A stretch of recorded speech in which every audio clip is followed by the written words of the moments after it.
लाल button को दबा के चैनल को सब्सक्राइब जरूर करें और साथ में बेल आइकन को दबाना ना भूलें। प्रेम से बोला थावे वाली मैया की।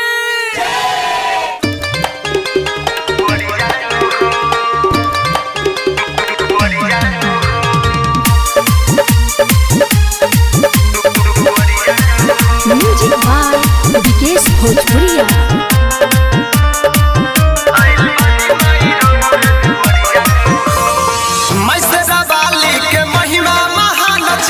इन्हीं से चले ला दुनिया जहान जी।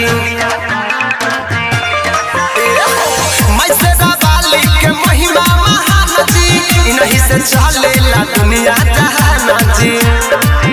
तनी फेर दे तुम्हारी नजरिया नु हो, लेके फूला बनाया उरी चुनरिया नु हो। आइल बनी माई रौरे दुआरिया नु हो, लेके फूला बनाया उरी चुनरिया नु हो। आइल बनी माई रौरे दुआरिया नु हो।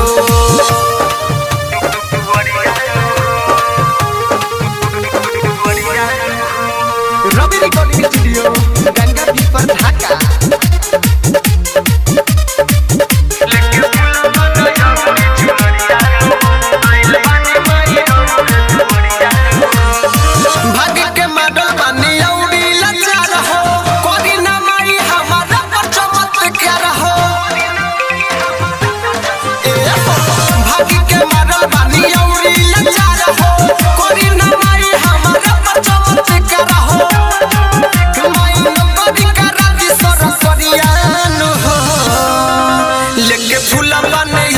चुनरिया नु हो, आइल बनी माई रौरे दुआरिया नु हो। लेके फूला बने रौरे चुनरिया नु हो, आइल बनी माई रौरे दुआरिया नु हो।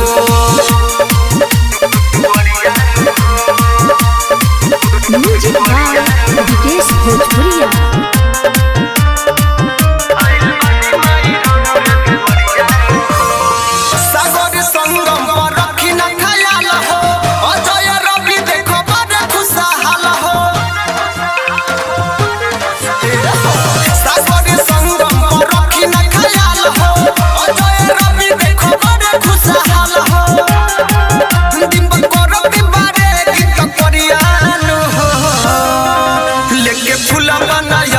चुनरिया नु हो, आइल बनी माई रौरे दुआरिया नु हो। लेके फूला बनाया उरी चुनरिया नु हो, आइल बनी माई रौरे दुआरिया नु हो। मैं से वाली के महिमा महान जी, इन्हीं से चले ला दुनिया जहान जी। तनी फेर दे तुम्हारी नजरिया नु हो, लेके फूला बनाया उरी चुनरिया नु हो। आइल बनी माई रौरे दुआरिया नु हो, लेके फूला बनाया उरी चुनरिया नु हो। आइल बनी माई रौरे दुआरिया नु हो।